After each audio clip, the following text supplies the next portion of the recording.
Hi hello welcome to జీబీకే9 media. నేను మీ బాలకృష్ణ. మిత్రులందరికీ ప్రజెంట్ కరెంట్ ఇష్యూ తెలంగాణలో Hyderabad central university land issue గురించి కొద్దిగా డిస్కషన్ చేద్దామని ఈ వీడియో ద్వారా మేము ముందుకు వస్తున్నా. ఛానల్ ఫస్ట్ టైం చూసినట్లయితే ఖచ్చితంగా ఛానల్ సబ్స్క్రైబ్ చేసుకోండి. ఈ వీడియో చూసిన వాళ్ళు ఖచ్చితంగా ఫస్ట్ టైం అడుగుతున్నా షేర్ కూడా చేయాల్సిందే కోరుతున్నాను. ఇది హైదరాబాద్ యూనివర్సిటీలో రేవంత్ రెడ్డి సర్కార్ యొక్క బీభత్సం. ఇక్కడ పక్షుల అర్థనాదానాలు వినొచ్చు, కనపడిన అక్కడికి చూడొచ్చు కూడా మీరు. అర్ధరాత్రి ఒకవేళ ఇది ప్రభుత్వ భూమి అయితే రేవంత్ రెడ్డి సర్కార్కి ఎందుకు ఇంత భయం? అర్ధరాత్రి ఇలా జేసీబీలను పంపించి క్లీన్ చేయాల్సిన అవసరం ఏమొచ్చింది?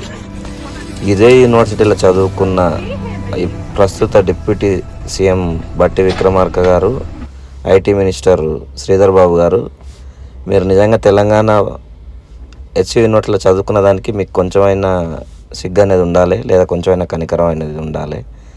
యూనివర్సిటీ నుండి వచ్చిన మీకు తెలంగాణ సమాజంలో పెద్ద గుర్తింపును, పెద్ద స్థాయిని ఇచ్చింది. దాన్ని మర్చిపోయి మీరు ఎక్కడి నుండి వచ్చారో మర్చిపోయి అదే యూనివర్సిటీకి ఈరోజు హానికరం చేయడం అనేది నిజంగా చాలా బాధ. నీళ్లు నిధులు నియామకాలంటూ తెలంగాణ ఉద్యమం ఎంత ఉవ్వెత్తునెగిసిందో దానికి కారణం ఎవరో ప్రజలందరికీ తెలుసు. విద్యార్థులు లేకుండా ఉద్యమం అనేది, యూనివర్సిటీ లేకుండా ఉద్యమం అనేది జరిగేది కాకుంటుండే. విద్యార్థుల కృషి, విద్యార్థుల శ్రమ వల్ల మాత్రమే తెలంగాణ రాష్ట్రం సిద్ధించింది. దానికి నాయకులు తోడయ్యారు, కానీ అనుభవిస్తున్నది నాయకులు. కానీ విద్యార్థులకి వాళ్ళకి అందాల్సిన ఫలాలు, వాళ్ళకి ఇవ్వాల్సిన ఫలాలు ఇవ్వకపోగా విద్యార్థులకు సంబంధించిన యూనివర్సిటీ భూములకు వచ్చిన సీఎంలల్లా కన్నేసి ఆ భూములను తీసుకోవడం అనేది చాలా దురదృష్టకరం. హెచ్సీ అనేది దాదాపు 70 సంవత్సరాల క్రితం 1973లో హెచ్సీ సెంట్రల్ యూనివర్సిటీ పార్లమెంట్ ఆమోదంతో 2300 భారీ విస్తీర్ణంలో ఏర్పాటు చేయడం జరిగింది. అందుట్లోకి వెళ్ళి ప్రభుత్వానికి అవసరమైనప్పుడల్లా అప్పుడే దాదాపు 800 ఎకరాల భూములు తీసేసుకొని ప్రభుత్వం ఇప్పుడు హెచ్సీ దగ్గర ఉన్న భూమి వచ్చేసి 1500 ఎకరాలు. అందుట్లోకి వెళ్ళి కూడా ఇప్పుడు మళ్ళీ 400 ఎకరాలు గవర్నమెంట్ తీసుకుంటే ఉండేది 800-900 ఎకరాల భూమికి సెంట్రల్ యూనివర్సిటీని పరిమితం చేయాలని గవర్నమెంట్ చూస్తుంది. అభివృద్ధి కోసమే సెంట్రల్ యూనివర్సిటీని ఒకవేళ భూమి తీసుకోవాలని సీఎం రేవంత్ రెడ్డి గారు మాట్లాడితే, మీరు అనుకున్న ఫ్యూచర్ సిటీలో ఎన్ని కంపెనీలు ఇప్పటివరకు ఎన్నిటికలు ఏదైతే ఫ్యూచర్ సిటీ నిర్మిస్తా అని చెప్తున్నావో ఇప్పటివరకు ఒక్క కంపెనీకి సంబంధించిన ఇటుకైనా అందుట్లో నువ్వు శంకుస్థాపన కానీ లేదా ఒక్క కంపెనీ కానీ ఏదైనా స్టార్ట్ అనేది అయ్యిందా? ఇప్పుడు తీసుకున్న 400 ఎకరాలు ఇప్పుడు తీసుకుంటే ఈ రోజు నుంచి మొదలు పెడితే ఎన్ని సంవత్సరాలకు అవి పూర్తవుతాయి? ఎన్ని సంవత్సరాలకి నువ్వు ఆ కంపెనీలకు దాని ద్వారా జాబ్లు వస్తాయి, ఉపాధి వస్తాయని మాట్లాడుతున్నారు కదా. ఈ భూమిని సెంట్రల్ యూనివర్సిటీ పరిధిలో ఉన్న ఈ భూమిని తెచ్చుకోవడానికి గత ప్రభుత్వం కావచ్చు, అటుపైన ప్రభుత్వం కావచ్చు, 2003లో చంద్రబాబు గారు ఏదైతే ఒక ప్రైవేట్ కంపెనీకి 400 ఎకరాలు ఏదైతే ధరదత్తం చేశాడో ఆ భూమిని తిరిగి ప్రభుత్వం తెచ్చుకోవడానికి 18 సంవత్సరాలు పట్టింది. ఈ 18 సంవత్సరాల కాలంలో గవర్నమెంట్లు ఏ గవర్నమెంట్ ఉన్నా కూడా వైఎస్ రాజశేఖర రెడ్డితో మొదలు పెడితే మొన్న కేసీఆర్ వరకు న్యాయ పోరాటం కోసం న్యాయవాదులను నియమించి ప్రైవేట్ కంపెనీతోటి కోర్టులో కొట్లాడి ఈ భూమిని తిరిగి గవర్నమెంట్ వచ్చం చేశారు. గవర్నమెంట్గా మా పేరు మీద ఉంది కాబట్టి మాకు రైట్ ఉందంటే హెచ్సీకి సంబంధించి 1 ఎకరా భూమి కూడా హెచ్సీ సెంట్రల్ యూనివర్సిటీ పేరు మీద లేదు.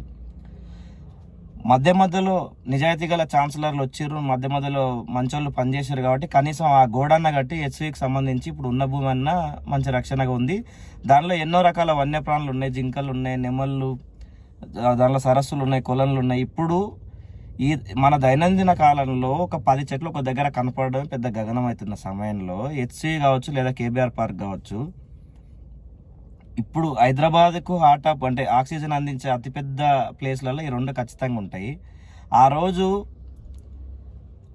కేబీఆర్ పార్కులో వాకర్స్ కోసం ఒక 300-400 చెట్లను తొలగిస్తామని కేసీఆర్ ఒక ప్రపోజల్ తీసుకొస్తే ఎగిరింది ఎవరు? అసెంబ్లీలో కొట్లాడి సస్పెండ్ అయ్యి బయటకు పోయింది ఎవరు? 2014 తెలంగాణ సిద్ధించిన తర్వాత 2015-16 ప్రాంతంలో కేసీఆర్ ఉస్మానియా యూనివర్సిటీలో పేదలకు ఇల్లు కట్టిస్తా అని యూనివర్సిటీ మెట్లు ఎక్కడానికి వస్తే ఆ రోజు అడ్డుకున్నది ఎన్ఎస్ఏ కాదా? ఎన్ఎస్ఏ ఎవరి ఆధీనంలో నడుస్తుంది? కాంగ్రెస్ అనుబంధ సంస్థనే కదా ఎన్ఎస్ఏ. ఆ రోజు వద్దని గగ్గోలు పెడితే అప్పటి నుంచి ఇప్పటి వరకు కేసీఆర్ గారు ఉస్మానియా యూనివర్సిటీ మెట్టు ఎక్కే ధైర్యం కూడా చేయలేకపోతుండు. ఇప్పుడు రేవంత్ రెడ్డి కూడా హెచ్సీ గడ్డ తొక్కొద్దని అనుకుంటున్నారా? లేదంటే గచ్చిబౌలి లేదంటే హైటెక్ సిటీ పరిసర ప్రాంతాల్లో రేవంత్ రెడ్డి తిరగకూడదు అనుకుంటున్నారా? ఖచ్చితంగా మీరు 5 సంవత్సరాల్లో ఉండే పాలకులు మాత్రమే. యూనివర్సిటీ అనేది ఇప్పటికే 70 సంవత్సరాలు అయింది, ఇంకా 270 సంవత్సరాలైనా యూనివర్సిటీ ఉంటుంది. గతంలో ఇప్పుడు ఆల్మోస్ట్ 100 కోట్లు ఉన్న భారతీయులు 140 కోట్లు అయినరు. హైదరాబాద్ జనాభా 1 కోటి దాటిపోతుంది. దాదాపు 4,000 2,000 1,500 స్టార్ట్ అయిన స్టూడెంట్స్ ఇప్పుడు దాదాపు 1000 మంది ఫ్యాకల్టీకి వచ్చారు. 5,000 నుంచి 10,000 మధ్య పైచీలకు స్టూడెంట్స్ చదువుతున్నారు దానిలో. అదే కాకుండా ఒక దగ్గర అంటే మనం ఈ దైనందిన జీవితాల్లో ఇప్పుడు ఏదైతే పొల్యూటెడ్ ప్రాంతం ఉందో ఒక దగ్గర ఇంత మంచి ప్లేస్ ఉండడం, లేదంటే ఇంత మంచి పొల్యూషన్ రహిత ప్లేస్ ఉండడం అనేది హైదరాబాద్ వాసులకు కూడా మంచిదే. కాబట్టి మీరు చేసే డెవలప్మెంట్ ఏదైనా ఉంటే మీ ఫ్యూచర్ సిటీలో చేయండి. జనాలు అయితే పిచ్చోళ్ళు కాదు, జనాలు తిక్కోళ్ళు కాదు. మీ అంటే 400 ఎకరాలు ఎవరి కోసం కేటాయిస్తారు, ఎందుకోసం కేటాయిస్తారు అని తెలుసుకోలేనంత మూర్ఖులు అయితే జనాలు లేరు. ప్రతి ఒక్కరి చేతిలో ప్రపంచం ఉంది, ప్రతి ఒక్కరి చేతిలో గూగుల్ ఉంది. మీరు ఇప్పుడు కేటాయిస్తే ఆ కంపెనీలు వచ్చే వరకు ఆ కంపెనీల కేటాయింపులు జరిపి దానిలో నిర్మాణాలు జరిపి దానిలో వాటాలు తీసుకొని జీవితాంతం లైఫ్ టైం సెటిల్మెంట్గా మీరు తీసుకోవాలనుకుంటే ఎవరైతే చూస్తూ ఊరుకోరు. కాబట్టి వీడియో చూస్తున్న ప్రతి ఒక్కరికి ఒకటే చెప్తున్నా, ఖచ్చితంగా ఎస్సీ సెంట్రల్ ఇష్యూ మీద రాహుల్ గాంధీ గారు మాట్లాడే వరకు ఈ వీడియోస్ని దీనికి సంబంధించి ఎవరు వీడియోస్ చేసినా సపోర్ట్ చేయాలని కోరుతున్నా. ఈ వీడియో ద్వారా తెలంగాణ యువకునిగా, తెలంగాణ పౌరునిగా కేసీఆర్ పోవాలని కోరుకున్న వారిలో నేను ఒక్కనిగా ఒక మాట చెప్తున్నా. डियर राहुल गांधी जी, आप रोहित वेमुला के इश्यू का टाइम पे आप कम से कम 4 to 5 बार आप एच सेंट्रल यूनिवर्सिटी के आए थे. वो आने का टाइम पे कैसे यूनिवर्सिटी आप देखे थे, तो यूनिवर्सिटी तोड़ने के लिए आपका सीएम, आपका प्रिय सीएम आप उन्हें तो तोड़ने के लिए एक कार्यक्रम लेके आया. हम तो देखते नहीं रहेंगे. अगर कांग्रेस तेलंगाना में जीतना है तो जीना है तो कंपलसरी ये इशू को आप क्लोज करना चाहिए, आप इन्वॉल्व करना चाहिए. स्टूडेंट्स को एक स्टूडेंट के लिए इशू हुआ तो आप आए हैदराबाद, आप बात किए तेलंगाना गवर्नमेंट से, सेंट्रल गवर्नमेंट से आप लड़े, एबीवीपी से भी आप लड़े.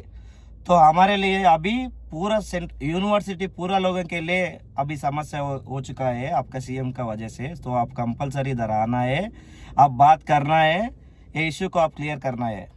Thank you all. జై హింద్. I support HCU. ప్లీజ్ మీరందరూ కూడా ఖచ్చితంగా సపోర్ట్ చేయండి. యూనివర్సిటీని కాపాడుకుందాం, యూనివర్సిటీ భూములను కాపాడుకుందాం. జై హింద్, జై భీమ్, జై భారత్.